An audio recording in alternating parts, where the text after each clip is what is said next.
todos. La Universidad Central de Venezuela, a través del Instituto de Investigaciones de la Comunicación y la Maestría en Gestión y Políticas Culturales, les dan la más cordial bienvenida a esta 13ª conferencia de la Serie Internacional de Política Pública Cultural,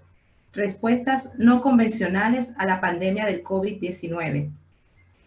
Durante varias semanas transitamos por diversas y brillantes disertaciones que nos han llevado a la reflexión sobre la capacidad de adaptación de esta pandemia que ya luego de varios meses ha modificado nuestro estilo de vida, nuestras formas de relacionarnos, y cada ponente con su estilo particular y desde su área de acción ha dejado sobre la mesa una serie de propuestas y retos para todos quienes nos han acompañado. Hemos tenido amigos de muchos países, de Chile, de México, Colombia, Ecuador, México, y queremos agradecerles acompañarnos para celebrar un día tan especial, que lo celebramos justamente el día de ayer y que no podemos pasar por alto. Para enaltecerlo, queremos recordar que todo comenzó en el año 2008, donde un grupo de profesores fueron convocados por el entonces director del Centro de Investigaciones de Estudios de Posgrado de la Facultad de Humanidades y Educación, el doctor Vincenzo Piero Mónaco, quien llamó a un equipo visionario y tenían la inspiradora misión de crear un programa de posgrado que atendiera la profesionalización de decenas de jóvenes con vocación en el área de la gestión cultural, ya que para ese momento no existían ofertas de cuarto nivel dentro de este campo específico. Para ese entonces fue nombrada una comisión integrada por los profesores Aura Marina Boadas, Moraima Guanipa, Luz Marina Rivas, Leonardo Asparren Jiménez, Ronnie Velázquez y Carlos Guzmán Cárdenas como coordinador académico de dicha comisión. Después de un año de trabajo, se presentó la solicitud de autorización para la creación y funcionamiento del programa de posgrado con el título Maestría en Gestión y Políticas Culturales, con sede en la Universidad Central de Venezuela, Patrimonio Cultural de la Humanidad, siendo aprobada por el Consejo Consultivo Nacional de Posgrado y elevado a consideración del Consejo Nacional de Universidades en fecha 11 de marzo del 2010. Con informe favorable, recomendando su autorización y publicado en Gaceta Oficial 39.487 de fecha 13 de agosto del año 2010. De modo que ayer cumplimos 10 años en la formación avanzada y desarrollo profesional en el campo de la investigación de las políticas culturales y los procesos de gestión cultural. Y como egresada de la misma, así como muchos de mis compañeros y estudiantes, nos sentimos muy orgullosos de formar parte de estos agentes de cambio. Muchas felicidades a los promotores de esta iniciativa, a nuestros profesores, egresados y, por supuesto, a nuestros estudiantes.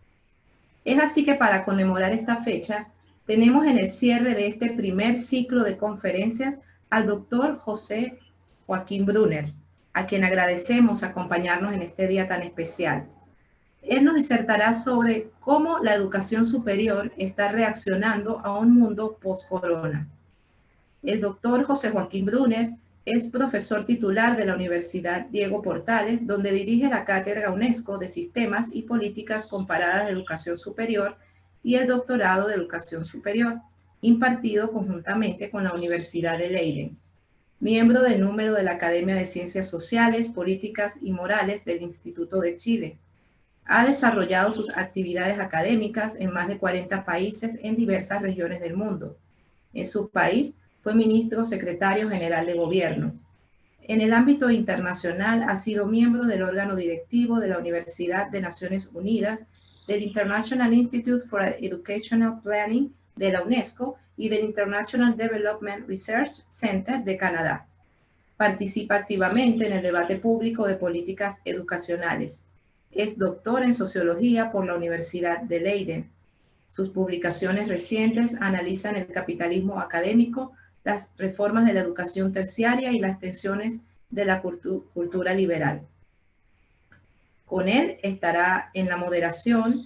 nuestro apreciado profesor Carlos Guzmán Cárdenas, coordinador de la Maestría en Gestión y Políticas Culturales, doctorante en Humanidades, Magister Scientiarum en Administración, especialista en Ciencias Administrativas, mención Gerencia de Proyectos de Investigación y Desarrollo, sociólogo de la UCB, profesor asociado e investigador del Instituto de Investigaciones de la Comunicación y de la Universidad Católica Andrés Bello, coordinador de las líneas de investigación, sociedad informacional, política y economía de la comunicación y la cultura, director del Observatorio Venezolano de Políticas Culturales, autor, conferencista y consultor en industrias creativas, economía de la cultura, políticas culturales y gestión cultural. Antes de dar el pase a nuestro profesor Guzmán, queremos señalarles que pueden dejar sus comentarios sobre esta actividad en las redes sociales a través de las etiquetas Somos Gestión Cultural UCB y Cultura Post Pandemia UCB. Bienvenidos, estimados maestros. Adelante, profesor Guzmán. Gracias, profesora Rocío. Yo, en lo personal, estoy inmensamente feliz porque hoy contamos con la presencia del doctor José Joaquín Brune. Para todos aquellos que nos formamos en el campo de la sociología y de las políticas culturales, recordaremos que si alguna persona ha trabajado hasta el cansancio en el tema de las políticas culturales en América Latina, ha sido precisamente el doctor José Joaquín Brune. Habría que recordar esos textos escritos por él sobre qué son las políticas culturales, cómo se constituye una política cultural, llegando incluso a tocar unos temas que para nosotros, cuando éramos estudiantes, era una referencia teórica, pero ahora se ha convertido en una referencia vivencial. Me estoy refiriendo a los textos que escribió el doctor Brune sobre lo que es la cultura autoritaria, sobre lo que es una cultura democrática, la importancia de la cultura en el ejercicio democrático. El doctor Brune también fue y ha sido uno de los que inició en la década de los 80 lo que serían los estudios sobre consumo cultural, que para nosotros era un campo totalmente nuevo, novedoso en aquel entonces. Pero no conforme con eso, el doctor Brune también ha venido realizando todo un trabajo importantísimo en el campo de la educación. ¿Por qué el tema de la educación? ¿Tendremos algo que decir los que estamos en el campo de las políticas culturales a propósito de lo que está pasando con el mundo educativo? En el caso venezolano, para los amigos latinoamericanos, recientemente acaba de ser publicado la encuesta nacional de las condiciones de vida del venezolano, se titula ENCOVI, y los datos que dice esta encuesta realmente son alarmantes de lo que está pasando con el sistema educativo venezolano. Pero también ahora encontramos que organizaciones como la CEPAL, la Organización Internacional del Trabajo, la misma UNESCO, están haciendo reflexiones sobre el impacto que ha tenido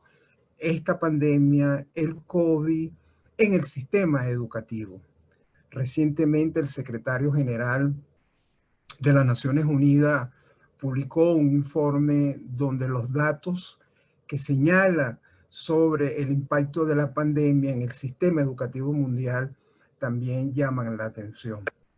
Entonces la pregunta inmediata que teníamos que hacernos, ¿qué está sucediendo con el sistema educativo? Y desde la perspectiva de las políticas culturales, ¿qué es lo que nosotros deberíamos hacer? ¿Qué nos podemos plantear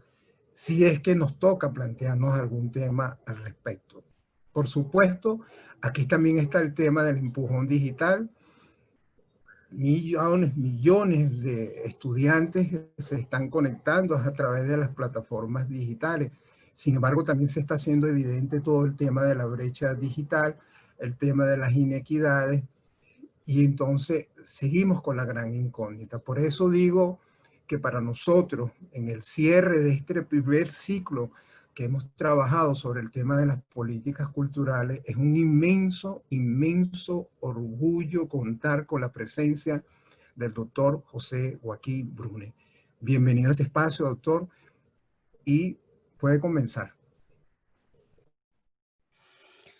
Muy bien, muchísimas gracias, maestro, colega y amigo, por esta presentación. Para mí la verdad es que es un orgullo y un honor poder dirigirme y conversar, sobre todo en este día especial de cierre del ciclo que ustedes han venido organizando. De modo que los saludo a todos desde Chile, a todas y todos desde Chile, y permítanme brevemente subir la presentación que quisiera usar para apoyar mi presentación.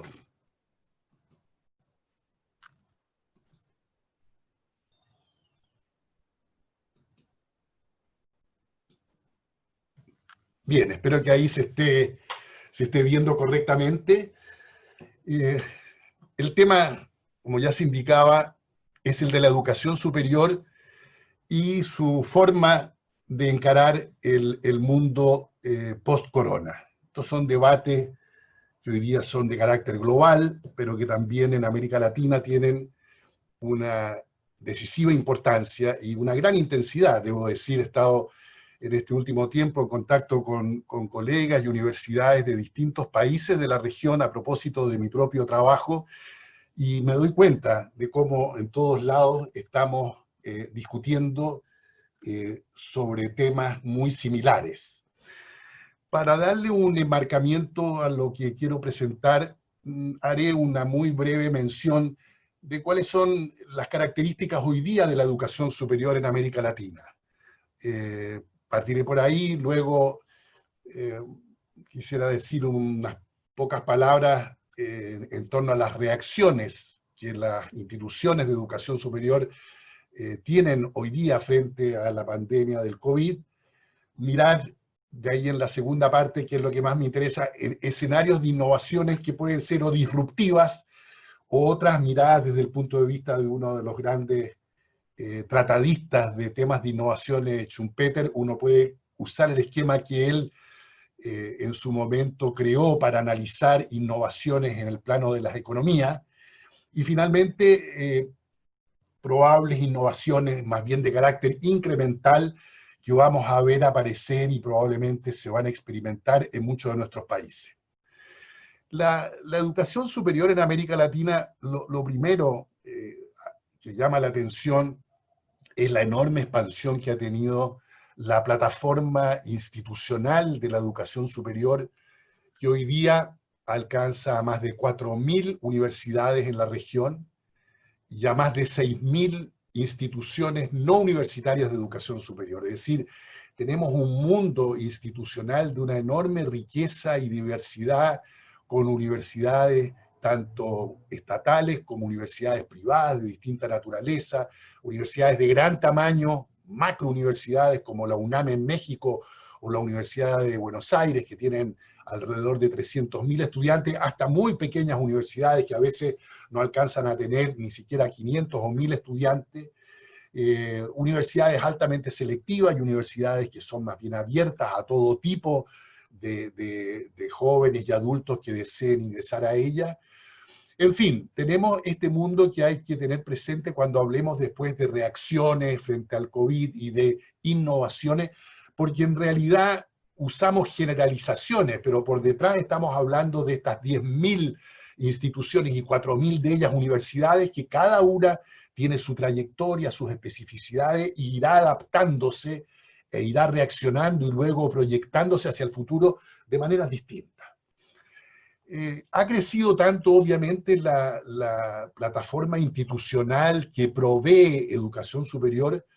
porque la matrícula ha aumentado aceleradamente durante las últimas 2 décadas, pero particularmente lo viene haciendo con gradualidad desde los años 1950. Fíjense ustedes que en 1950 América Latina en su integridad tenía 250.000 estudiantes. Es decir, había en toda América Latina el número de estudiantes que hoy día caben dentro de una sola universidad. Hoy día tenemos alrededor de 27 millones de estudiantes en la educación superior latinoamericana, tanto universitaria como no universitaria. Eso representa más del 10% del total mundial de alumnos, de modo tal que efectivamente hemos experimentado, como bien lo sabemos, en cada uno de nuestros países, una verdadera revolución de la masificación y de la universalización del acceso a la educación superior. Lo que prima, obviamente, en América Latina,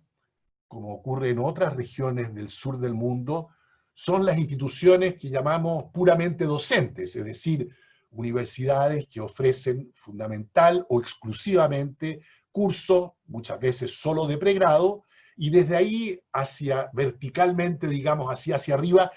Por cierto, hemos ido desarrollando un porcentaje interesante de universidades complejas, como son las universidades principales del país, la de ustedes, la Universidad Central de Venezuela, la Universidad de San Pablo, la UNAM que ya nombré, o la Universidad de Chile, y varias decenas de universidades que son universidades que tienen docencia de pregrado, de posgrado, hasta alcanzar al doctorado, que tienen investigación en diversos campos de los saberes, de las ciencias y de las letras y de las artes, pero como digo, el peso mayor del sistema en cuanto al número de la matrícula está llevado por este conjunto de universidades, que es la mayor de América Latina, que son básicamente docentes. La investigación en realidad en todos nuestros países se encuentra altamente concentrada.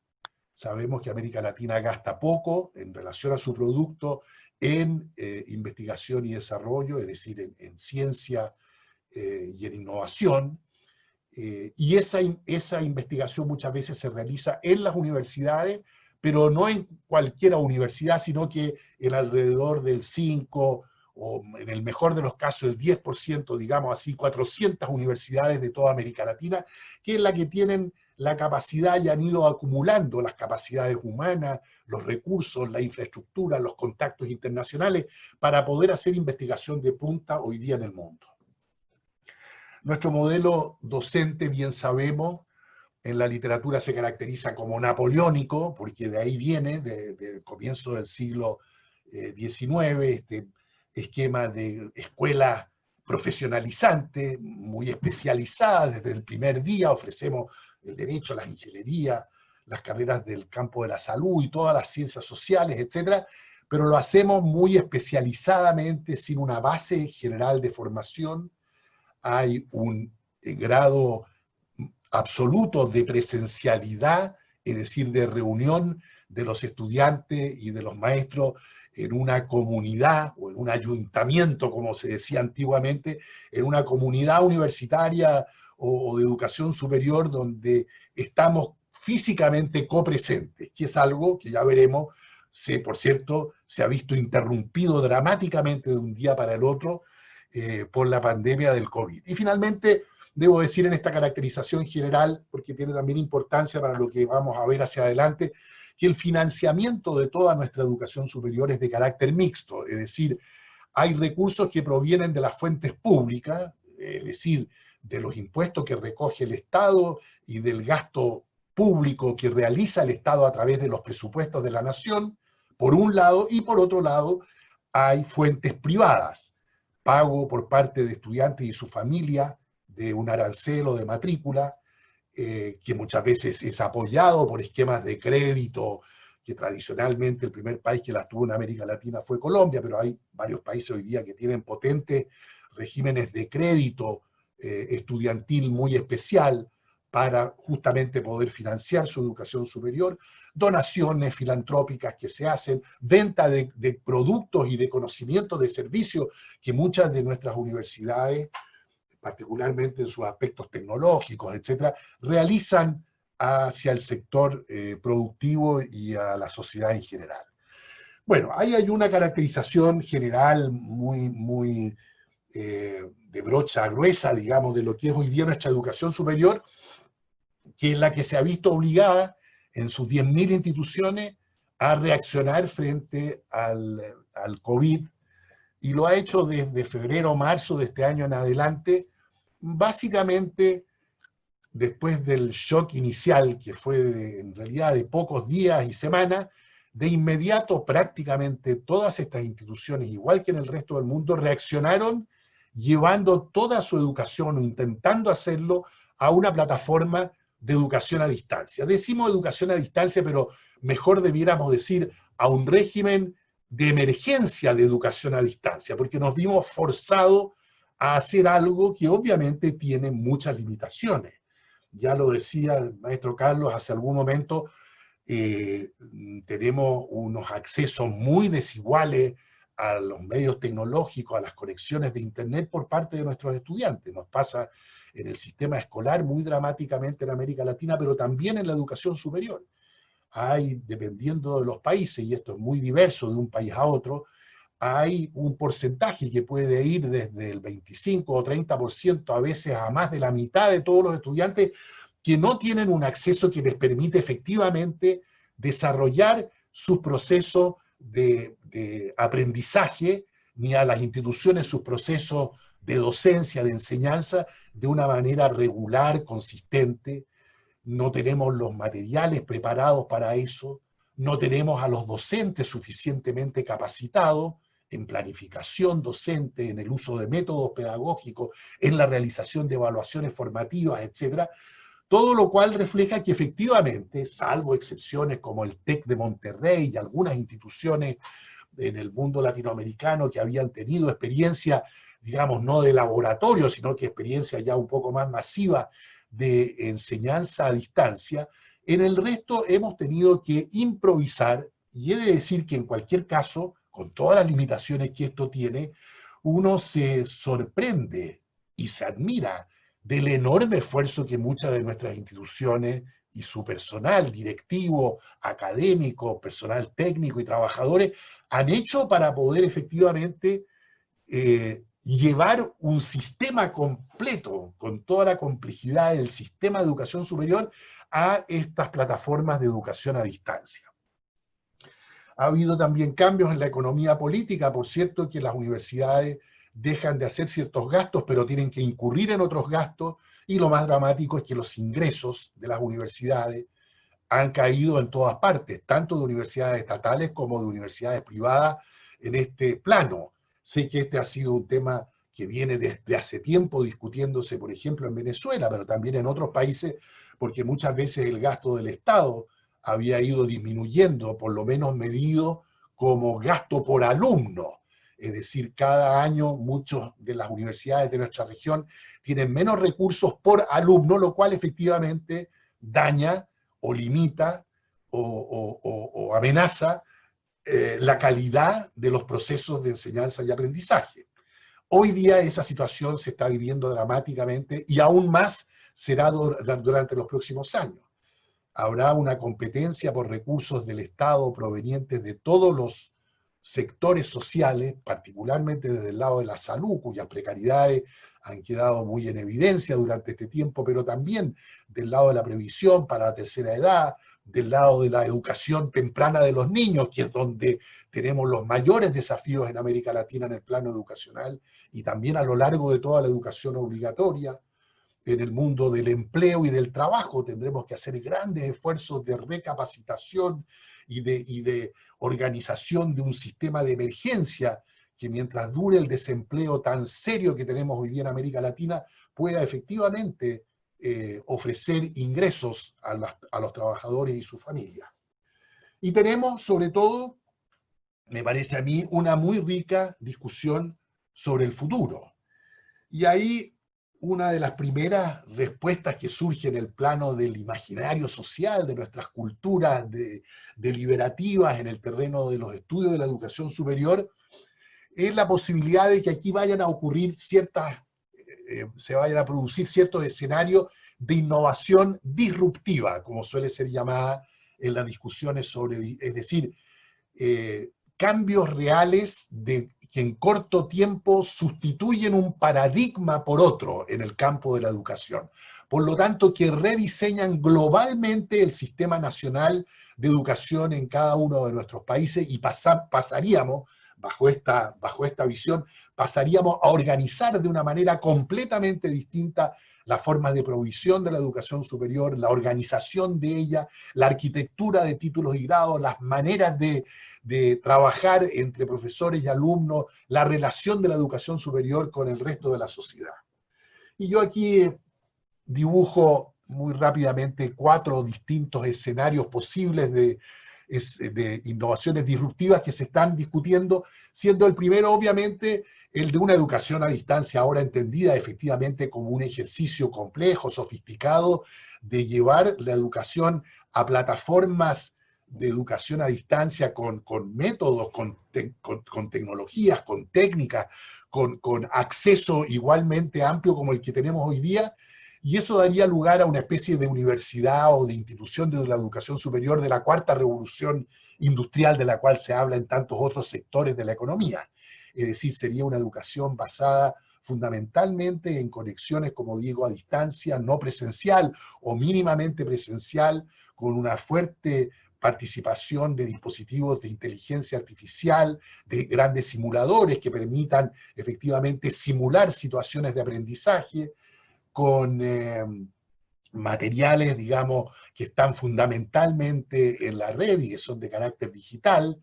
Es decir, se produciría, según algunos, algo que se viene anunciando por algunos especialistas y que en realidad hay que decir, se han equivocado sistemáticamente, viene siendo anunciado desde hace muchas décadas, que vamos realmente a tener una especie de fin de la historia de la universidad convencional, tradicional, presencial, que ha existido desde el siglo XI o siglo XII, según cómo se entienda la historia de la universidad. Y ya podremos conversar de esto después, me parece a mí una utopía, una ilusión, un sueño, algunos consideran una pesadilla, el pensar de que en realidad uno podría tener educación puramente virtual y a distancia, basada, como digo, en dispositivos de inteligencia artificial y de manejo para la organización de los procesos de una gran cantidad de información que es posible ir recogiendo respecto de los detalles más minuciosos del proceso de enseñanza y aprendizaje. Me parece a mí que en realidad lo que la educación superior ofrece, básicamente, y más allá de los conocimientos, de las competencias, de las habilidades, es una experiencia transformativa en la trayectoria de desarrollo de las personas en una determinada edad crítica, entre los 18 y los 29 años, pero que luego, por cierto, se va prolongando a lo largo de la vida, pero que se hace intensamente a esa edad, y lo que procuramos las instituciones y los académicos realmente es ofrecer eso, una experiencia transformativa en el plano no solo de la cognición, sino que del desarrollo de habilidades, de hábitos, en las formas de entender el mundo, en nuestra apreciación de los valores, del discernimiento ético, de la formación ciudadana democrática, en fin, esos son los ideales tradicionales de la universidad en su mejor expresión. Un cuadro, un escenario segundo muy colindante con el anterior, es la idea que además de ocurrir lo que recién veíamos, eso podría y llevaría a una educación superior que estaría básicamente concentrada desde el punto de vista de su provisión, más que en universidades, en una nueva industria multinacional de la educación superior, en que participarían fuertemente industrias como Google o Apple o Amazon o Facebook, o cualquiera de las que hoy día, o el Zoom y todas estas nuevas plataformas que se han usado tan intensamente y que estamos hoy día utilizando, y que, como en otras áreas de esta industria, se produciría, digamos, una tendencia a la concentración, así como hoy día la investigación de punta en muchas áreas está concentrada en pocos países, se dice, y así como la gran industria de la información está concentrada en pocas grandes empresas, que permanentemente en los países está siendo discutida desde el punto de vista de la competencia en los mercados, del poder monopólico que adquieren, de la capacidad que tienen de manipular muchas veces la información, en fin, materias que ustedes en la maestría bien conocen. Lo que se prevé por algunos es que también ocurriría algo semejante en el campo de la educación superior, y que dispositivos como los famosos MOOCs entrarían a tener ahora ya una suerte de fase de consolidación, y atraerían cursos de pregrado que pueden atraer a cientos de miles de estudiantes alrededor del mundo, asistidos por toda la revolución, digamos, de la cuarta revolución industrial. Otros escenarios para mencionar brevemente es el de la recomposición a la luz de la reflexión que nos surja en estos meses y en los próximos años, una especie de reorganización de la educación superior,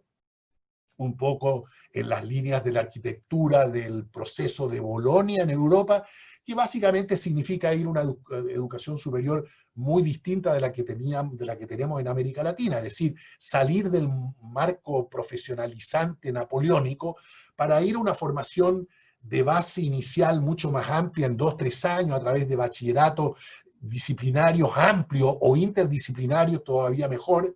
y luego distintos niveles de especialización de diplomas profesionales o especializados que se van haciendo de acuerdo a las necesidades de cada cual a lo largo de la vida. Bueno, ese es un esquema completamente distinto del que tenemos hoy día, y que podría efectivamente tener ahora unos alicientes muy importantes, porque nos damos cuenta efectivamente que esta educación altamente especializada y de mera profesionalización de habilidades suele tener el problema que choca con las tendencias que hoy día sigue el mundo profesional, la cultura ocupacional y las economías de nuestros países. Y finalmente,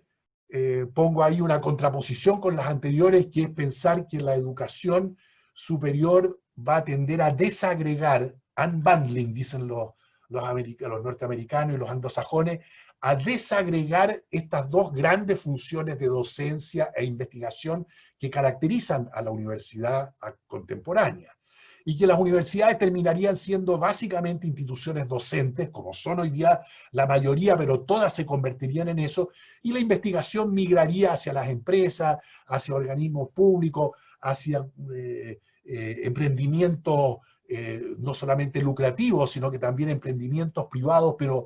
no basados en el lucro, sino que trabajan en el tercer sector, llamado a veces de la economía. Que es un cuadro distinto, interesante también, y que, he de decirles, se discute hoy día en muchas partes del mundo. Uno puede aplicar muy rápidamente el esquema de Schumpeter, este gran economista austriaco de fines del siglo XIX y comienzo del siglo XX, que escribió sobre capitalismo, socialismo y democracia, así se titulaba uno de sus libros, pero que sobre todo en cuanto a economista con una visión cultural muy amplia, lo que hizo fue producir una de las más interesantes y fructíferas teorías de la innovación en la economía, y que uno puede fácilmente aplicar a nuestro propio ámbito de actividades, porque uno puede ver, así como él hablaba de que la innovación vendrá de una de estas 5 alternativas que aquí pongo yo en la lámina, bueno, nosotros tenemos, obviamente, de manera continua, generamos innovaciones de nuevos programas de pregrado y posgrado. Esos son nuevos productos, por llamarlo en términos económicos, nuevos programas de maestría, nuevos programas de doctorado, nuevas credenciales que se van entregando, nuevas maneras que aprendemos de vincularnos con la sociedad de nuestro entorno, con el sector productivo, con las comunidades locales, con el desarrollo regional. Cambios, decía Schumpeter, en los métodos de producción traen consigo importantes innovaciones, qué duda cabe. Si pasáramos de una manera más sistemática en el futuro, por lo menos una parte de nuestra educación, y la lleváramos a hacer de distancia, y tuviéramos estos sistemas híbridos de educación, bueno, ahí habría una importante innovación de este carácter, de un cambio en los métodos de producción de la educación superior. Nuevos mercados. Estamos permanentemente en las instituciones buscando, solemos no llamarlos mercados, nuevos públicos, nuevos targets de interés, de conocimiento hacia el cual referimos actividades. Vean ustedes, por ejemplo, yo menciono ahí lo que ha estado pasando en muchas partes de América Latina, que tratan de llevar su licenciatura y su carrera profesional a 4 años, y luego en el quinto y sexto ofrecen lo que llaman maestrías de continuidad, es decir, donde una buena parte de los que estaban estudiando la licenciatura o la carrera profesional se inscriben para seguir la maestría. Eso es típicamente crear o descubrir lo que en términos económicos se llamaría un nuevo mercado. Utilización de nuevos materiales o insumos y de nuevas fuentes de materiales, puesto en esos términos económicos un poco estrechos y egoístas, pero a lo que se refiere es al tipo de innovación que nosotros hacemos en las universidades, por ejemplo, cuando empezamos a reclutar a nuestros profesores igualmente dentro y fuera del país. Ya está ocurriendo en muchas universidades latinoamericanas que cuando tienen una posición académica, una cátedra o lo que sea, una jefatura de departamento, un cargo de investigador, lo ofrecen abiertamente a través de circuitos de redes especializadas, de revistas como puede ser el Economist u otra, a todos los interesados en cualquier parte del mundo en que esté. Y eso efectivamente está dándole un nuevo dinamismo también a nuestra propia educación superior, sobre todo en los ámbitos de la investigación. Otra cosa más usual y que hay que pensarla en lo que viene, el tener que generar nuevas fuentes de recursos, de ingresos para las universidades que van a estar bajo planes de austeridad y bajo planes de constricción de sus recursos. Y por lo tanto tendrán que buscar, bueno, qué tipo de servicios pueden ofrecer, qué tipo de intercambios pueden generar con el sector productivo o con otros lugares de la sociedad para efectivamente no tener una caída demasiado significativa en sus propios ingresos.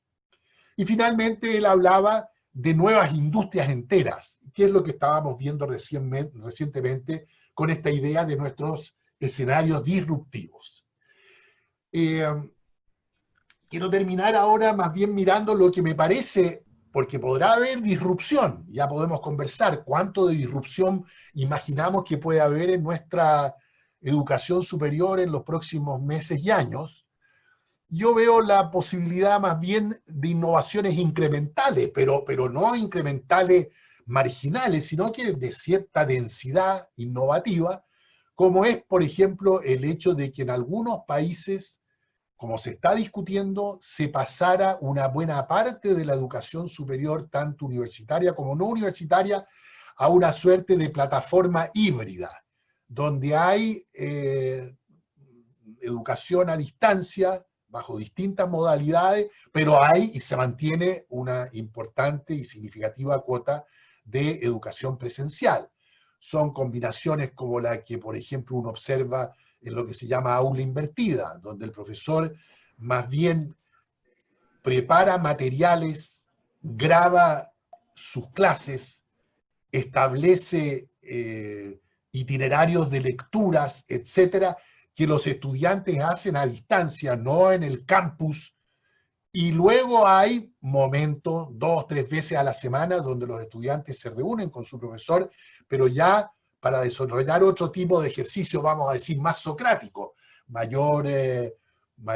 diálogo sobre los temas leídos, sobre las experiencias adquiridas, directamente haciendo algún trabajo de proyecto, y ahí hay entonces la oportunidad de conversar, de profundizar, de hacer avanzar y hacer avanzar la experiencia también presencial que los estudiantes obviamente que aspiran a tener con sus profesores, pero particularmente también dentro de sus pares generacionales. Eso es algo que uno podría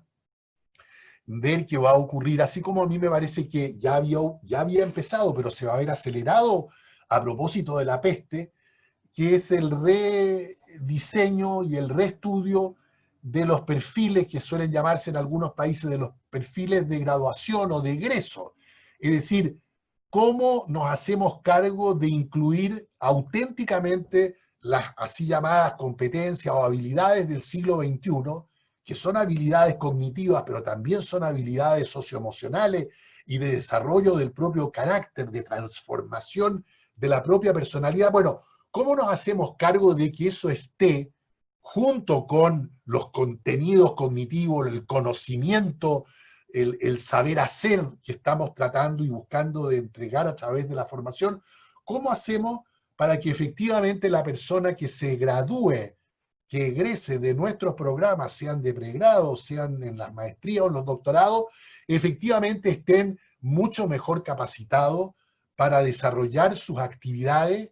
tanto en el mundo productivo como en calidad de ciudadano y en el ejercicio en general de roles adultos dentro de la sociedad en la primera mitad, digamos así, del siglo XXI.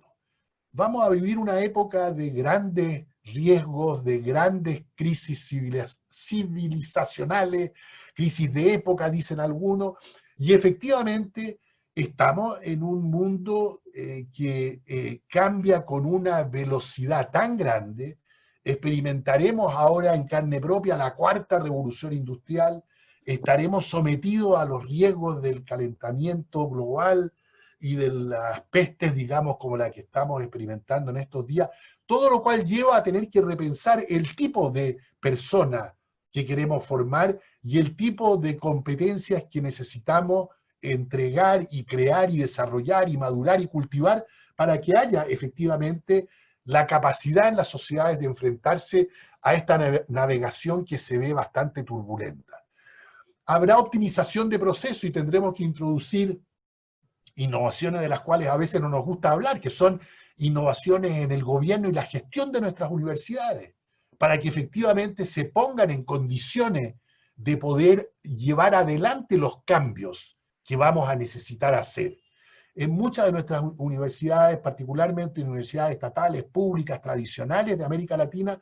uno observa la existencia de gobiernos que algunos colegas han llamado gobiernos bloqueados, gobiernos que parecen estar bajo un veto de distintas circunstancias, a veces externas, a veces internamente generado el veto, pero que no pueden tomar decisiones que impliquen cambiar las cosas, y por lo tanto se vuelven extraordinariamente conservadoras por sus inercias internas o porque el poder externo les impone tal grado de regulaciones, reglamentaciones, manipulaciones, intervenciones que las hacen incapaces de poder desarrollar autónomamente sus propias capacidades y efectividades. Y finalmente hablaba de la generación de ingresos, que con todo lo que conlleva de ser una tarea básicamente económica, bueno, va a comprometer a todas nuestras instituciones. Vamos a tener que pensar muy en serio cómo agregamos recursos para sustituir recursos que hasta ahora, por ejemplo, el Estado estaba en condiciones de poner en nuestras universidades, pero que probablemente, por lo menos a lo largo de toda esta década, no va a estar en condiciones de hacerlo. Y entonces, o aceptamos esa situación y nos sometemos a la inercia restrictiva y cae el gasto por alumno y se daña la calidad de las actividades universitarias, o bien salimos con imaginación a buscar generar distintos tipos de recursos, no solamente recursos monetarios, sino que de tiempo que personas puedan entregar, de intercambios que podamos hacer con distintos tipos de instituciones lucrativas o no lucrativas en la sociedad. Bueno, estimadas y estimados amigos y colegas, es esto lo que quería decir introductoriamente. Les agradezco de nuevo infinitamente la invitación. Me encanta poder conversar con colegas en Venezuela hace muchos años, que no he tenido la suerte ni la posibilidad de visitarlos como lo hacía muchas veces en los 80, cuando Chile estaba en una situación política muy complicada. Tuvimos siempre un generoso apoyo de los hermanos venezolanos y por eso me emociona también a mí estar hoy día en contacto con ustedes, y aquí estoy para poder responder lo que pueda responder o conversar y reflexionar sobre los temas que ustedes quieran plantear. Muchas gracias. Excelente, profesor Brune, excelente. Bueno, lo primero que me viene a la mente es que, en definitiva, lo que estás planteando es una revolución total de lo que tendríamos que hacer en el sistema educativo. Me encanta la frase que utilizaste, navegación turbulenta. Creo que ese es el tema que tenemos nosotros en nuestras universidades. Y algo muy importante, aquí tenemos gente valiosísima que han estado añales en el sistema educativo. Por acá estoy viendo a la profesora Ocarina Castillo, que fue secretaria general de la Universidad Central de Venezuela. Estoy viendo también a Aura Marina Boada, que es la sugerente del Centro para el Desarrollo Humanístico y Científico de la UCB, Mati Grego, Cristian Antoine. Estoy viendo gente que tenemos añales en este tema. Tocaste un tema importantísimo. Claro, lo asumo por la reflexión desde nuestro país, lo que tú llamas gobiernos bloqueados. Creo que ese es el primer problema que tenemos en nuestras universidades, por lo menos en la gran mayoría de nuestras universidades. Sin embargo, me voy a limitar en esta oportunidad, porque siempre me regañan, a hacerte las preguntas que nos están haciendo. Cici Montilla, que es una experta en todo lo que es el tema de la tecnología. Si alguien sabe de tecnología, es Cici Montilla, de México. Te pregunta si tendrían que modificarse también los perfiles de ingreso para lo que tenemos que hacer. ¿Qué tipo de procesos de seguimiento y evaluación se podrían utilizar? Portafolios de evidencias o algo parecido. Es decir, no solamente porque tú señalas, y era el tema, por eso te invitamos, tú señalabas el tipo de persona y el tipo de competencia. Es decir, es lo que nos estás planteando en este momento. El profesor Raúl Rodríguez, que es el director de investigación y de posgrado de la Universidad Nacional Abierta, la UNA, que es una universidad que es fundamentalmente virtual, te pregunta que cuál sería la mejor estrategia disruptiva para la modalidad de educación a distancia para el caso latinoamericano de cara al futuro. Y más aún cuando tú señalaste entre los escenarios que mencionabas, los escenarios disruptivos, si te copié bien, dijiste que era casi impensable pensar pues que esta educación de la cuarta revolución industrial sea el único modelo dominante, lo cual nos obliga entonces a repensar cómo vamos a trabajar si en efecto no podemos simplemente focalizarnos en el tema de educación a distancia. Blanca Mendoza, también de México, te dice que aquí hay varias universidades que ya tienen programas de distancias virtuales. Ella señala que desde la UNAM hasta instituciones más pequeñas como el TED de Monterrey o la Universidad de Colima. Ya tienen un rato, años en esto, y vienen trabajando con todo lo que es el tema del e-learning. Sin embargo, ella dice que las plataformas de las universidades no implementan con la calidad debida el uso de estas plataformas. Entonces, lo cual estará dificultando. Raúl Rodríguez te vuelve a preguntar, cada cuánto tiempo se deben actualizar los planes y programas de educación a distancia para mantenerse actualizados. Rocío Azuaje te señala que una de las debilidades de nuestras universidades latinoamericanas ha sido mantener estáticas carreras que no se ajustan a lo que la sociedad requiere. Sigo leyéndote. Por aquí está Nel Costa, que está en Barquisimeto, está en el interior del país. Dice que la educación virtual, más allá de trasladar el modelo pedagógico tradicional presencial, requiere pensar desde lo virtual, capacitar al docente y al estudiante, inversión de tiempo y dinero. Por acá tengo a Beatriz Alonso, bueno, que te felicita. En fin, aquí hay más preguntas, no sé si... Bueno, y el profesor Malgrego, que siempre es muy acucioso con las preguntas, dice, hasta ahora el modelo universitario preparaba, como afirma Patricio Chávez, a estudiantes que tenían que lograr el éxito. Entendido como mayores ingresos económicos, la realidad nos obliga entonces a repensar el perfil de nuestros egresados. Es decir, cuáles son esas habilidades que van a tener que contemplarse: empatía, diálogo horizontal, capacidades para generar procesos participativos. Es decir, en definitiva, hay que hacer toda una revolución educativa. Claudia Furiati dice, inmersión turbulenta, más apropiado para los tiempos de este sector. y de esta metáfora, cómo perfilar a los profesionales migrantes digitales que miramos con nostalgia y casi rabia de desapego a aquella orilla de lo que era la educación presencial. Me paro por acá, José Joaquín, porque son demasiadas preguntas. Sí, sí, efectivamente son muchísimas, muy interesantes preguntas.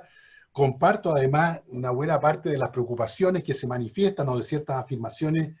que allí se hacen. Voy a referirme puntualmente solo a algunas cosas, porque efectivamente era una especie de ejercicio enciclopédico. Interesante me parece la pregunta referida al tipo de alumno. Lo que ocurre es que hoy día en América Latina, en varios países, por ejemplo en Argentina, en Chile, Venezuela me cuesta más decir porque desgraciadamente la información comparativa de nivel internacional de cosas elementales, como es, por ejemplo, la tasa de participación de la educación superior, no aparece desde hace por lo menos 5 o 7 años, y por lo tanto uno no sabe exactamente en qué grado se encuentra, digamos, la amplificación del acceso, y si es completamente comparable con cómo internacionalmente se define el ámbito de la educación superior. Pero como sea, lo más probable es que Venezuela, igual como digo algunos países del sur de América Latina, tienen algo que hoy día se puede llamar ya acceso universal, es decir, que todo tipo de estudiantes ingresan. Y por lo tanto, el problema más bien, más que para el sistema de educación superior de los países, es para cada una de las instituciones.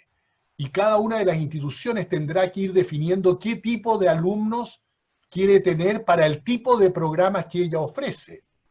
Y por cierto, si una universidad lo que pretende, por ejemplo, es formar élites democráticas, élites para la democracia, bueno, tendrá que tener ciertas restricciones en términos de selección académica, querrá tener algunas pruebas que midan habilidades que permitan predecir si la persona, el estudiante, el joven, efectivamente puede estudiar con un alto nivel de exigencias académicas. Si en cambio se trata de programas que quieren ser lo más masivo posible y que quieren dar oportunidades de aprendizaje a jóvenes de todos los sectores sociales, bueno, no tendría por qué estar pensando en demasiadas pruebas, más bien lo que tendría que hacer son pruebas diagnósticas al momento del ingreso para poder sobre esa base construir mejor sus propios programas curriculares. En fin, me parece a mí que hay una interesante discusión que hacer sobre los temas del ingreso.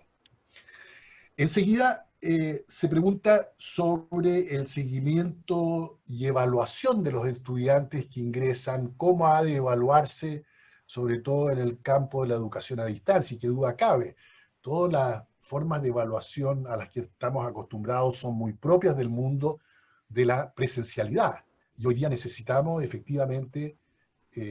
recurrir a instrumentos nuevos como son portafolios, el desarrollo de proyectos, pruebas que no están basadas, digamos, en un cuestionario que hay que responder solamente con lo que uno tiene dentro de su cabeza, sino que crear cuestionarios que puedan responderse recurriendo a los medios y a la conexión de Internet y que por lo tanto reflejen otro tipo de habilidades que no la respuesta, digamos, basada en la mera capacidad individual de memoria, sino que trabajen con inteligencia distribuida. En fin, hay que encontrar sobre todo mecanismos de evaluación formativa que permitan seguir el proceso de aprendizaje del estudiante cuando se encuentra bajo plataformas a distancia. Ideal, ¿cuál es el ideal? Bueno, yo ya decía, no creo que el ideal sea imaginar que en América Latina, desde el primero al último de nuestros 27 millones de estudiantes, lo que queremos es tenerlo 24 horas al día, 7 días a la semana, teniendo la posibilidad de hacer su educación a distancia y que esa sea la única alternativa que tenga. Veo que puede haber, por cierto, y es bueno que haya, y ya hay, como se nos mencionaba ahí, y conozco la experiencia de algunas. Se congeló.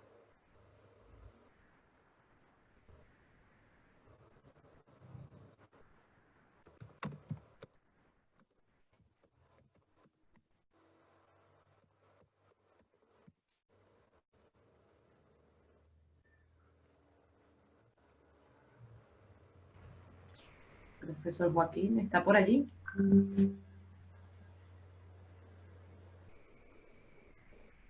Vamos a esperar un momentito para resolver este problema técnico.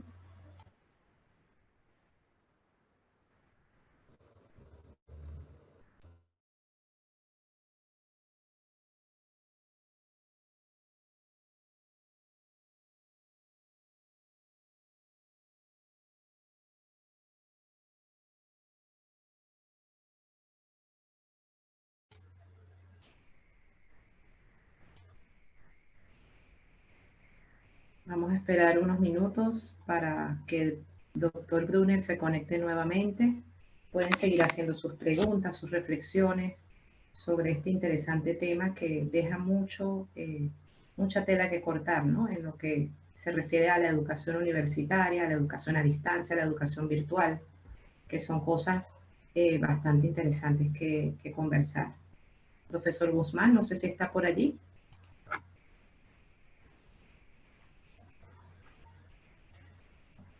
Sí, claro, claro, aquí estoy. Bueno, estas cosas pasan cuando estamos hablando de una plataforma que es totalmente abierta.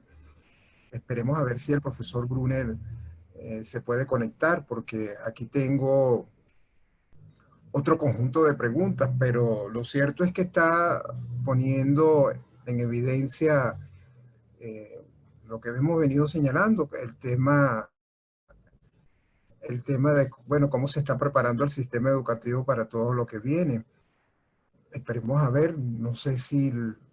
podemos comunicarnos por WhatsApp, Rocío. Voy a intentar. Ok, vamos a esperar unos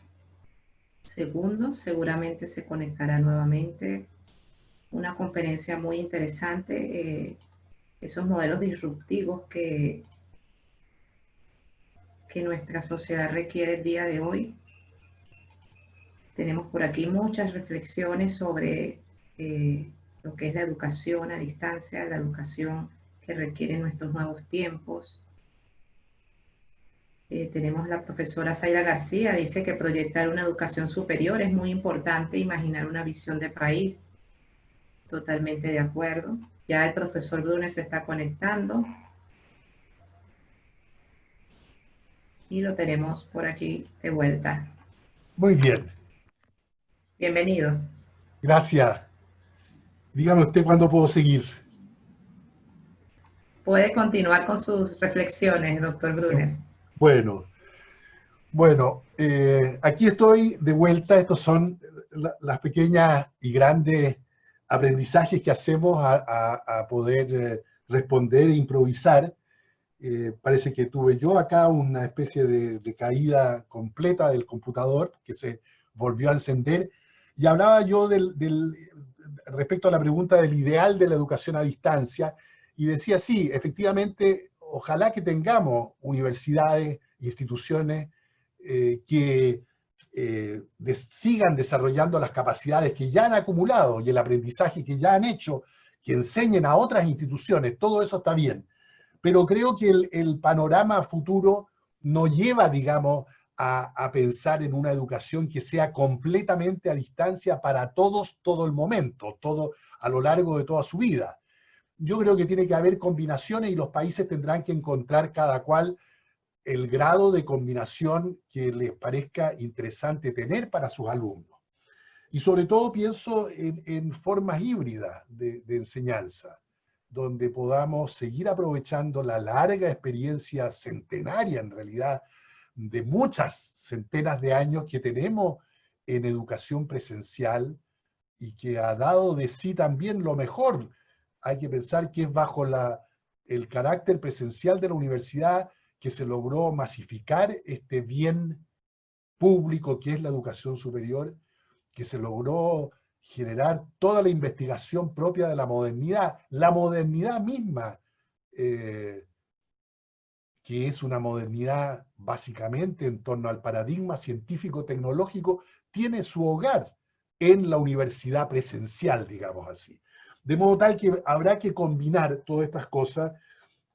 y hacer frente a los muchos temas que aquí se decían respecto de las dificultades que trae consigo el uso de estas plataformas. Se hablaba, bueno, ¿se están usando bien las plataformas? Por cierto que no, porque todos nosotros hemos tenido que habituarnos en muy poco tiempo a no solamente a usar plataformas, sino que a usar plataformas para la docencia y hacer una docencia de nuevo tipo. Lo que pasa es que, como decía alguien hace algún momento en la pregunta, estamos trasladando la experiencia, las habilidades y las costumbres y las convenciones con que trabajábamos presencialmente e intentando llevarlas a las plataformas de educación a distancia. Profesores que pretenden durante 2 horas, sin interrupción, hablar a partir de los mismos apuntes que usaban cuando estaban haciendo sus clases presencialmente. No funciona. Y por eso que tenemos estudiantes en todos los países donde se han hecho encuestas, tanto en la educación escolar, pero también en la superior, hay entre las percepciones y emociones de los estudiantes, hay angustia, hay emoción, hay frustración, hay cansancio con el tipo de educación que estamos como emergencia y forzadamente entregando. Pero claro que hay que usar, aprender a usar, claro que hay que tener programas de capacitación en las universidades que permitan mejorar el uso y que nos permitan trasladar, digamos, la experiencia didáctico-pedagógica, aprender de nuevo a planificar un curso, a ver cuáles son los objetivos, cuáles son las jornadas en que vamos a trabajar, qué combinación de métodos vamos a aplicar, cómo vamos a evaluar, cómo vamos a certificar. Todo eso, efectivamente, va a haber que trasladarlo y llevarlo a la educación a distancia. Se tienen que renovar los propios programas que están a distancia, por cierto, también tenemos que tener una renovación casi continua de esos programas, evaluación del programa como tal como queremos evaluar a los alumnos. Bueno, ya muchas de nuestras universidades evalúan programas, no tanto evaluación de programas a distancia, porque hay pocos en general en América Latina, con excepción, como digo, de los países donde ya hay algo. Pero bueno, tenemos que aprender a acreditar y evaluar externamente estos programas, internamente dentro de las universidades, a evaluar la experiencia que los estudiantes están teniendo. Y finalmente, tenemos que crear un nuevo paradigma formativo que no esté regido por la idea del éxito y del éxito monetario, por cierto, que tenemos que ir en esa dirección sin olvidarnos que otra vez la experiencia universal desde las primeras universidades, desde Bolonia, que tal vez fue la primera universidad en el mundo de la cual se tiene noticia y buenos estudios, desde Bolonia hasta hoy día, los estudiantes concurren también a la universidad para aprender a ganarse la vida y a tener un ingreso digno, y a tener, entre comillas, un éxito relativo en el mundo del trabajo para poder desarrollarse como persona, fundar familia, sostener a sus hijos y a los que corresponda en torno a la familia. Y por lo tanto, el paradigma hay que cambiarlo, pero manteniendo los varios ejes que se supone debieran constituir una experiencia transformativa en la universidad. Es decir, donde nos formamos tanto como personas que quieren actuar productivamente en el mundo, en cualquier esfera, en empresa, pero también en su iglesia, en un partido político, pero también en asociaciones voluntarias del vecindario. Es decir, que en cada una de ellas efectivamente aspiramos a tener una cierta capacidad productiva, no en el sentido, como digo, laboral, monetario solamente de la palabra, junto con desarrollar la ciudadanía. ¿Qué duda cabe? Hoy día la ciudadanía democrática está en crisis. No sentimos tener responsabilidades como ciudadanos muchas veces. Y eso es algo que en la medida que se pierde y en la medida que las democracias se transforman en un puro ejercicio de exigir y exigir derechos sociales cada vez más sofisticados, pero sin el crecimiento económico del país y sin la responsabilidad ciudadana, cívica, efectivamente no funciona y se transforman en regímenes muchas veces bastante caóticos y bastante demagógicos en la solución de los problemas. Tenemos que formar además a la persona en una persona capaz de manejarse dentro de los códigos contemporáneos de la cultura, y los códigos contemporáneos de la cultura efectivamente suponen tener una mínima comprensión de cómo funciona el mundo físicamente. No es posible, digamos, a mí me duele no poder entender un artículo ilustrado, no digo un artículo especializado de astronomía o de física, porque nunca en el colegio ni en la universidad tuvimos acceso, los que estábamos estudiando por el lado del derecho y de las ciencias sociales, a tratar de entender el mundo en términos de la física, de la astronomía o de la ingeniería. Bueno, tenemos que tener un contacto para poder realmente convivir en el mundo contemporáneo que nos entregue códigos de entendimiento de la ciencia y de la tecnología, pero también de la estética y de las artes. Mire qué triste sería una humanidad donde la educación enseñara muchas cosas importantes en muchos planos, pero nunca diese lugar a una discusión intensa, significativa, de grandes textos de la literatura y de la poesía y del teatro o de la pintura. En fin, creo que en realidad, digamos, el ideal, la utopía que nos debiera conducir, creo yo, es de una formación bastante completa, que en realidad tiene que tener una base combinada entre presencialidad y virtualidad y distancia, porque está lleno también de cosas interesantísimas en el plano del arte, por ejemplo, que uno lo puede hacer cada vez que yo entro hoy día a alguno de los grandes museos, uno se maravilla, en realidad esa posibilidad de pasear, no sé, el otro día lo hacía por por alguno de los famosos museos de Madrid, el poder conocer y ir de la mano con un muy buen guía, viendo y conociendo cada cuadro en su historia, en su contexto, en la trayectoria del pintor que lo hizo en la Edad Media, etc., es algo maravilloso, y eso se puede hacer mucho más fácil en realidad, con cierta masividad, a distancia, que teniendo que ir a Madrid y pudiendo pagar un pasaje y un hotel y estando allá. Entonces, claro, adoraría poder ir a Madrid, hoy día no lo podemos hacer, pero en realidad descubro también el potencial que hay en la educación virtual y a distancia, o como se le llame, para darnos estas otras ventanas hacia la vida y hacia la cultura que necesitamos tener para vivir el siglo XXI. Profe, por acá tengo una pregunta, bueno, una reflexión de nuestra querida profesora Ocarina Castillo, por cierto, para nuestros amigos latinoamericanos, miembro de la Academia Nacional de la Historia. Ella te señala acá y dice: el profesor Brune nos invita a ponernos al día respecto a sus propias propuestas a comienzo del siglo XXI. Interdisciplinaridad, cambios en los perfiles de ingresos basados en la multidimensionalidad, reformas curriculares, perfiles de competencia, nuevas estrategias, plataformas, discurso, la turbulenta burbuja en la que nos ha tocado vivir en las universidades nos ha apartado mucho de esa agenda de transformaciones a la que tú señalas. Beatriz Alonso te señala que ayer se hablaba casualmente de la apreciación de la cultura en el desarrollo del concepto de ciudadanía por la mayoría de la población. Ella pregunta si una educación de base más amplia podría contribuir al fortalecimiento de la identidad y la participación ciudadana. Zaida García, profesora del Instituto Pedagógico de Caracas, de la Universidad Pedagógica, señala que, bueno, proyectar una educación superior, en los términos que tú lo estás planteando, es en definitiva una visión de país. Charles te dice: gracias, profesor, ¿cómo entender que muchas universidades como cuerpo intelectual social por excelencia, con capacidad y técnica y humana, no lograron prever precisamente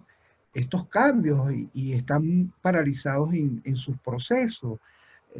digamos, que tienen que tocar? Entonces él se pregunta si en definitiva es un tema gerencial. Aquí te preguntan, Chile como modelo y cuña del neoliberalismo en Latinoamérica, enfoca el ¿qué? Esto sí lo entiendo. Enfocó y identificó el modelo de la dictadura en materia educacional, entre otros. Los aportes para la privatización de todos los actores políticos, desde Alwen a Piñera, han sido incidental para implementar una política educacional. Bueno, entiendo que aquí hay un planteamiento de tipo político. Blanca, sí, pregunta, se comprende perfectamente lo que sucede y efectivamente esto pone en evidencia que somos dependientes de las conexiones en Internet. En fin, te hago estas preguntas y luego te sigo haciendo las otras. Aquí, pero hay un tema que no te lo había formulado, Brune, y a ver si te entendí bien. Tú decías que pareciera ser que también hay como una tendencia donde vamos a tener universidades, estoy leyendo lo que copié,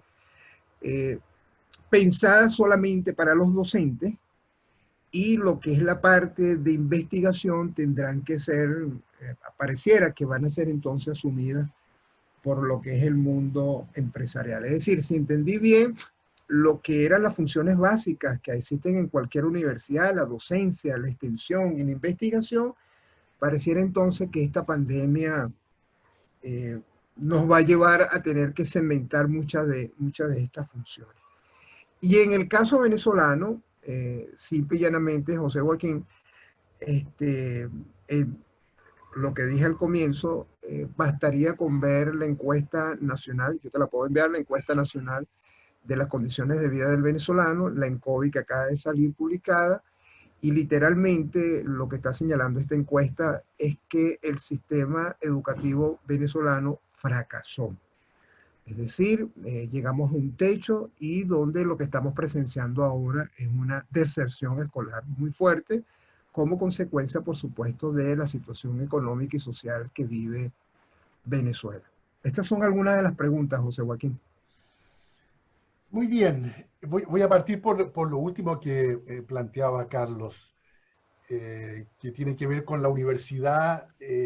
si acaso efectivamente hay una tendencia generalizada o no hacia la desagregación de las funciones de docencia e investigación, porque es en esos términos que efectivamente se discute este cambio de paradigma que sería pasar de una institución que históricamente, particularmente a partir de la universidad moderna, de los años 1800, sobre todo en el famoso esquema humboldtiano de Guillermo von Humboldt, que creó la Universidad de Berlín junto a un grupo de intelectuales alemanes de la época, y que creó esta idea de una universidad donde investigación y docencia tenían que ir completamente de la mano, y que la enseñanza consistía en mostrarle a los estudiantes,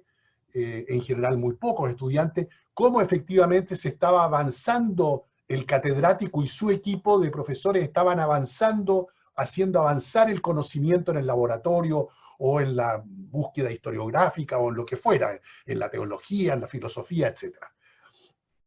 Y hay quienes sostienen hoy día que en realidad esa agregación de funciones ha dejado de ser funcional porque entre otras cosas, implica primero grandes costos para sostener universidades que tienen la fusión de las dos funciones, y segundo, los críticos dicen, en realidad la famosa unión de la investigación y la docencia desde el punto de vista de la docencia y de los estudiantes no ocurre, porque en realidad los profesores que hacen los cursos de pregrado por lo general son profesores que no están investigando. Y los profesores que están investigando no quieren hacer clases en el pregrado, porque quieren usar todo el tiempo disponible para investigar y para trabajar y enseñar a nivel de doctorado, porque ahí tienen la ventaja entonces de tener equipos de jóvenes muy talentosos que están haciendo su doctorado para poder trabajar juntos y publicar juntos. Y entonces el profesor también gana, digamos, puntos porque puede publicar más al estar publicando con sus estudiantes. De ahí viene esta idea. Y por cierto que hay una discusión respecto de esto. Yo ya decía, en realidad para América Latina esa no es una discusión demasiado real, porque de las 4.000 universidades que hay en América Latina, habrá, en el mejor de los casos, unas 400 que tienen realmente por lo menos una masa crítica de investigación o llegan a ser muy complejas en investigación, como pueden ser las mejores universidades de América Latina. Pongo como ejemplo San Pablo o la Universidad de Campinas en Brasil, para nombrar solo dos de las brasileñas. De modo tal que nosotros no tenemos agregadas las funciones y por lo tanto no necesitamos desagregar nada. Y por otro lado tenemos otra realidad muy distinta del resto de América, del resto del mundo desarrollado, que es que en realidad la mayor parte de la investigación básica y aplicada está dentro de esas 400 universidades. No ocurre lo que ocurre en Suiza o en Finlandia o en Corea o en Japón o en Estados Unidos, donde hoy día la mayor parte de la investigación se hace efectivamente en las empresas. Y una empresa como Google es más potente en investigación que probablemente el 90% de las universidades del mundo. Lo que ocurre en América Latina es que, como digo, la investigación pura y aplicada está hecha básicamente en las universidades y por lo tanto desagregar eso no tendría uno dónde llevar. Tendría que crear instituciones externas de carácter público financiadas por el Estado, porque la empresa, efectivamente, en nuestros países, es una empresa que no está en la punta de la innovación, que está más bien haciendo transferencia de tecnología desde otros países, y esa es la manera como va agregando valor y va agregando sofisticación a sus procesos productivos. De modo tal que no digo yo que esto va a ocurrir ni que deba ocurrir. Digo que igual que los otros escenarios disruptivos, son discusiones que existen hoy día en el mundo respecto del futuro post-pandémico, digamos así, de la educación superior. Luego había un par de preguntas muy interesantes relacionadas con el tema de la universidad y su capacidad de mantenerse al día, de si las universidades efectivamente están suficientemente preparadas para ellas producir dentro de sí las innovaciones que todo el rato está proclamando que la sociedad tiene o debiera tener. Porque efectivamente la universidad tiene esta paradoja, tiene incluso un nombre, esta paradoja tiene el nombre del que fuera un famoso rector de la Universidad de Notre Dame en Estados Unidos, era un cura, sacerdote, el padre Hesburgh, que decía, y se llama la paradoja de Hesburgh, la llaman, que la universidad era mirada desde una cierta perspectiva, una de las instituciones que más habían producido revoluciones en el mundo económico social, en el sentido de que estaba produciendo un conocimiento profundamente transformador. Y eso uno lo ve en todos los planos. Efectivamente, la universidad tiene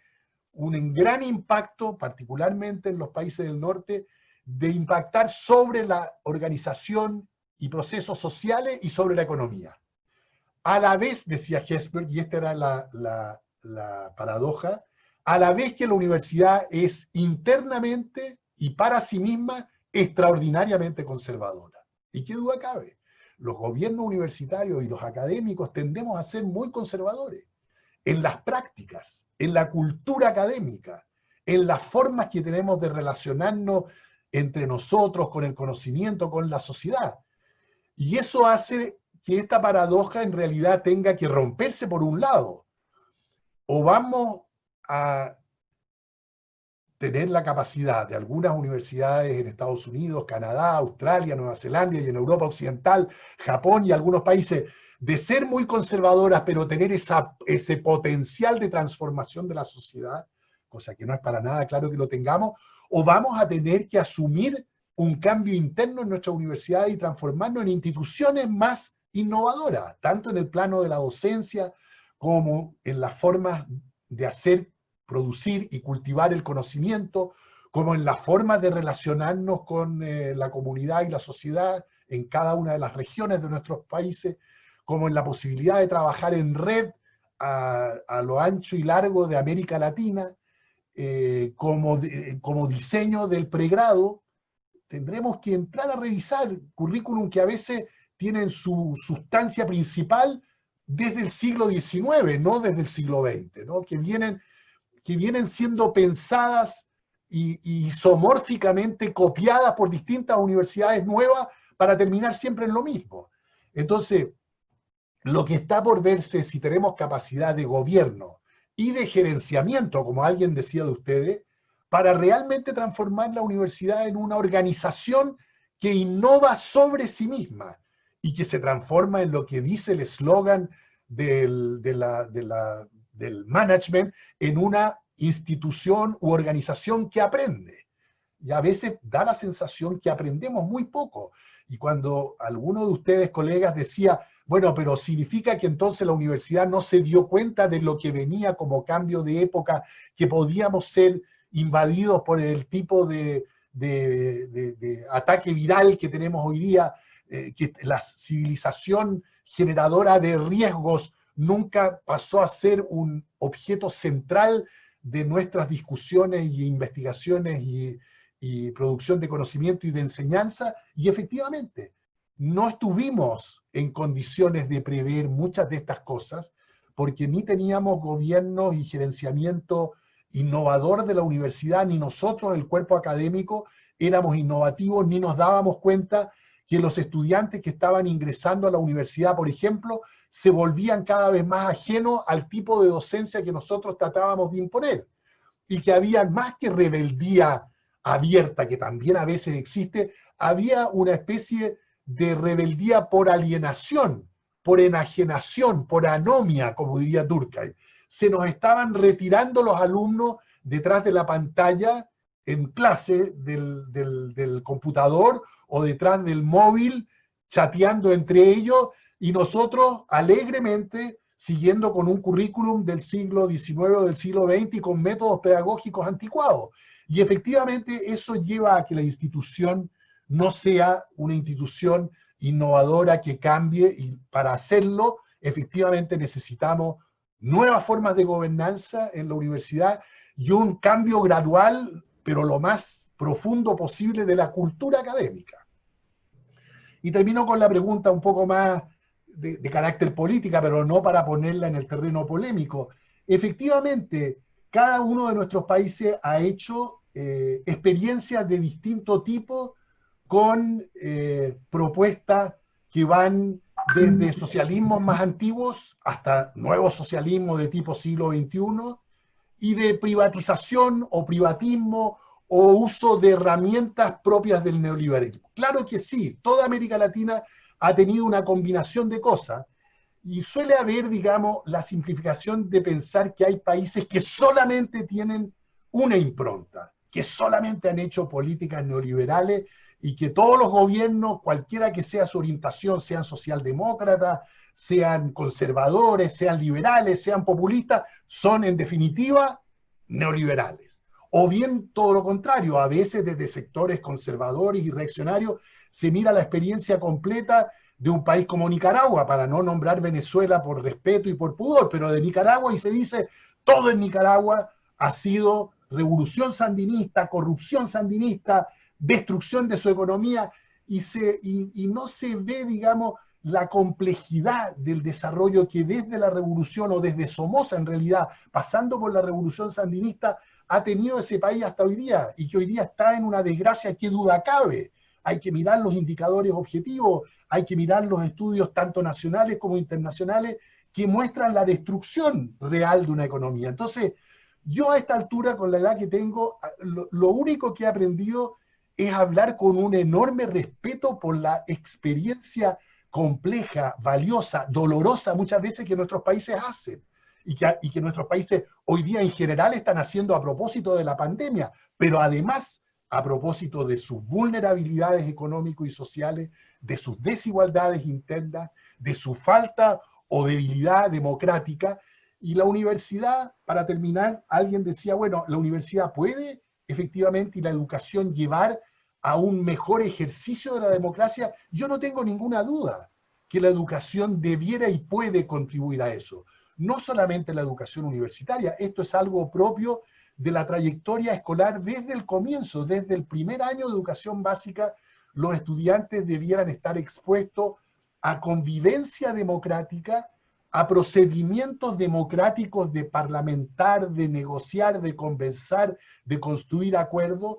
a generar la convicción de que en realidad hay ciertos comportamientos de intolerancia y de violencia que son radicalmente incompatibles con la democracia. Entonces, si hiciéramos eso sistemáticamente, que no lo hemos hecho a lo largo de los 10, 12 o 14 años de educación obligatoria, dependiendo de los países, y luego retomáramos eso todavía con mayor profundidad y con mayor deliberación consciente de argumentos racionalmente construidos en las universidades, estoy seguro que tendríamos en nuestra región una cultura democrática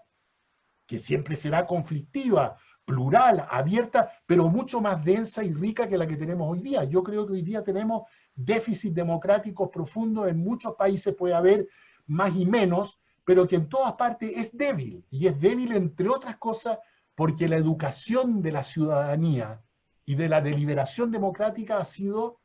insuficiente en nuestras instituciones. José Joaquín, bueno, con lo que estás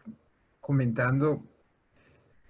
en definitiva, yo soy un profundo creyente que la universidad tiene el papel de, en efecto, de construir ciudadanía y construir democracia. Aquí hay una pregunta que no la quisiera dejar pasar, aunque creo que ya tú la respondiste, de Carmen Meléndez, de Puerto Rico. Ella, en efecto, comparte todo lo que tú estás exponiendo sobre estos escenarios disruptivos, pero ella hace un llamado de atención, que es el tema de garantizar el acceso a la información. Yo creo que eso también es bien importante. Es decir, bueno, se puede tener todas estas plataformas tecnológicas, pero el tema de la información, de la comunicación que pasa por esas plataformas, ayer de alguna manera lo expuso el conferencista George Giudice, pero también Raúl Trejo hizo señalamientos sobre el tema de la garantía de lo que es la libertad de comunicación para poder, digamos, hacer un uso de estas plataformas. Entonces creo que hay un tema bien importante también, ¿no? Es decir, bueno, cómo concatenar el tema de la innovación, pero al mismo tiempo garantizando democráticamente el acceso a la información, a la comunicación.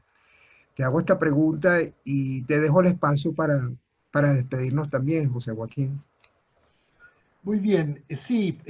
por Dios que claro que es de la máxima importancia el que no solamente en el ámbito de la educación, sino que en general en el ámbito de la convivencia de todos los sectores de la sociedad, en el Estado también con mucha urgencia, digamos, la sociedad de la información como tal se haga presente. Y eso significa apertura de todo tipo de accesos a todo tipo de canales de información y a un manejo mucho más sofisticado de la información por parte de las instituciones centrales de la sociedad. Miren, lo hemos visto a propósito de la pandemia en los hospitales. Los hospitales hicieron seguramente uno de los saltos menos visibles, pero más importante es en su capacidad de manejar información respecto de muy distintas cosas.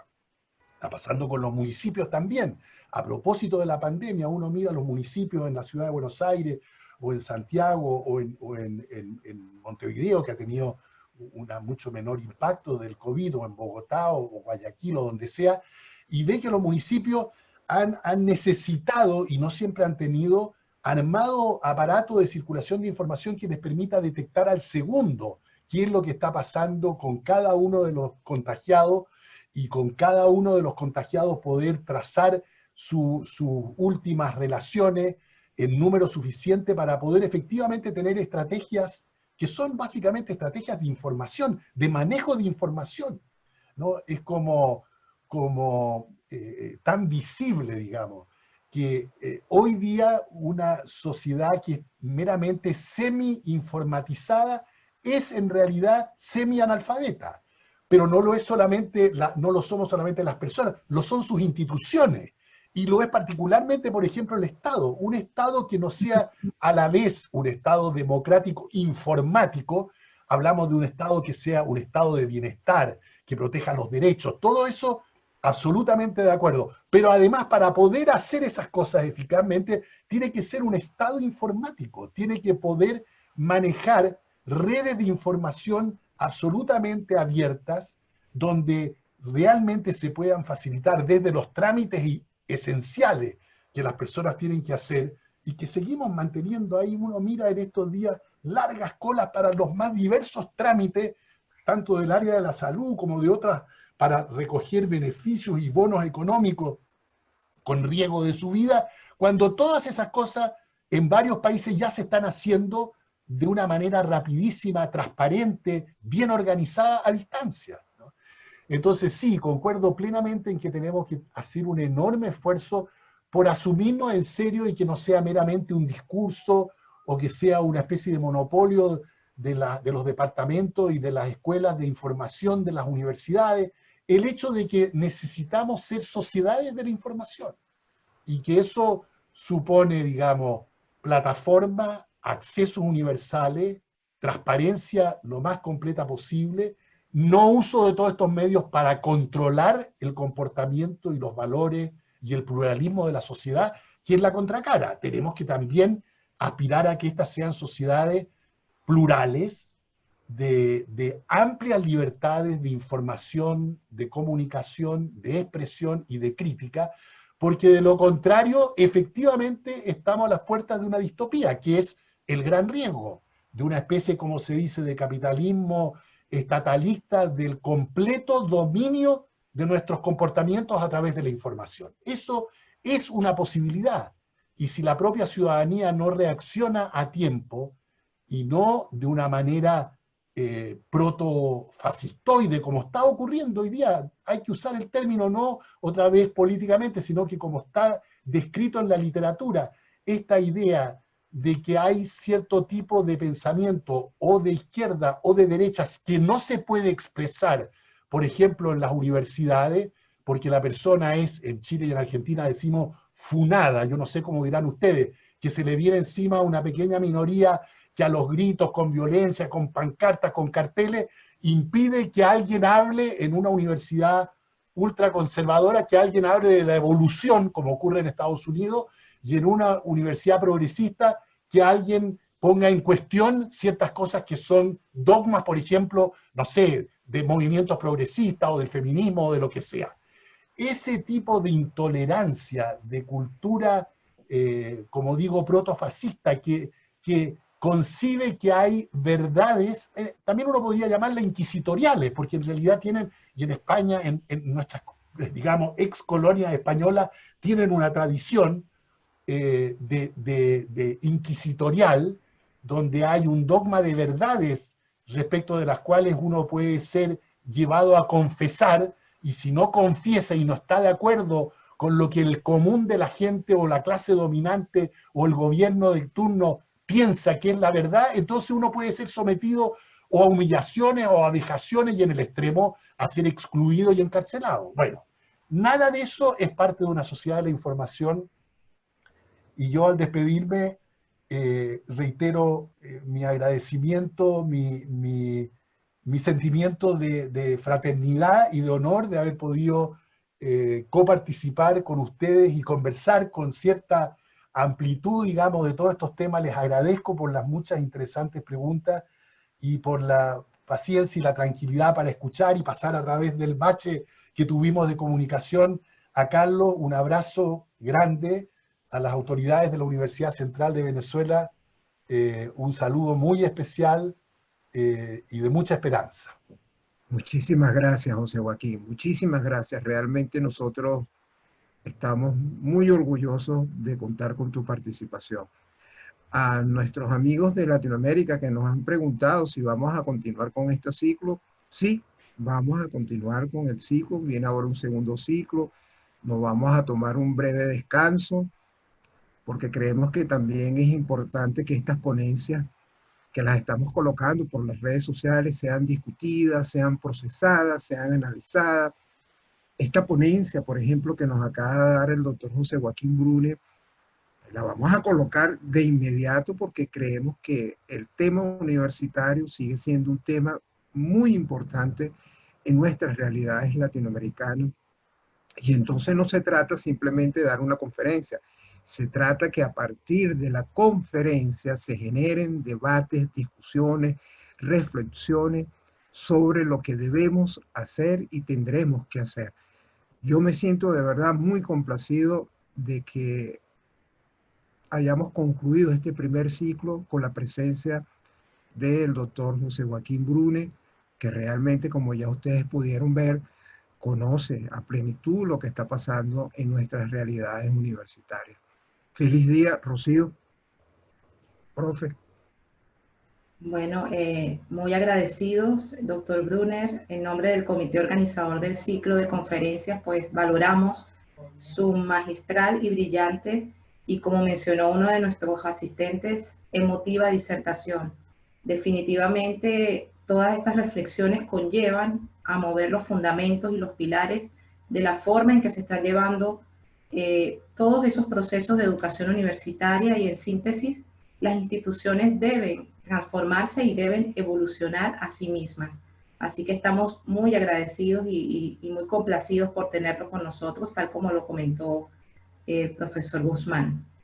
También queremos elevar nuestro aprecio a nuestra fiel audiencia que nos ha acompañado durante estas semanas de academia, de propuestas, de mucha reflexión, de muchas tareas por hacer como gestores culturales. Sin duda todos nos llevamos un nutritivo aprendizaje que debemos seguir cultivando y por supuesto aplicando desde el rol en el que nos encontremos en nuestro entorno. Si desean ver nuevamente las conferencias, pues pueden hacerlo a través de las cuentas de Facebook, de las redes de la Maestría en Gestión y Políticas Culturales, para revivir y para repasar todos estos fabulosos momentos de la primera serie que ya hoy llega a su final. Ya como se mencionó, tendremos una segunda temporada que permitirá ver otras perspectivas, otras propuestas y por supuesto enriquecerá más todo lo que se inició en esta primera serie de conferencias, en donde debemos pues ir a la transformación y, como dijo el profesor Guzmán esta mañana en uno de los grupos, el pensamiento, la academia y la investigación seguirán activos. Asimismo, queremos resaltar ya para finalizar que parte de esto no hubiese sido posible sin el apoyo de un equipo. Soy creyente del trabajo en equipo y esto se vivió durante todas las semanas, desde el momento que fuimos convocados por el profesor Carlos Guzmán, promotor de esta iniciativa. Tal como dijo John Kennedy, debemos encontrar tiempo para detenernos y agradecer a las personas que hacen la diferencia en nuestras vidas. Así que, bueno, reconocemos, damos infinitas gracias por parte de la maestría a todo ese equipo liderizado por Carlos Guzmán, también a Yesenia Camacho con su trabajo técnico impecable desde Bogotá, la profesora Morel Alvarado, Ana Sofía Fanador, Carmen Amanda Soriano, Eric García Aranguren, Henry Delfín y Claudia Furiati. Para todos ha sido un placer estar con ustedes y llevarles estas maravillosas conferencias que definitivamente activan la academia, activan la propuesta y activan que a pesar de la sombra, la UCB siempre seguirá adelante presentando propuestas para todos. Sigamos en la ruta de la innovación y seamos esos agentes de cambio que tanto necesitan nuestra sociedad. Bendiciones para todos y feliz viernes.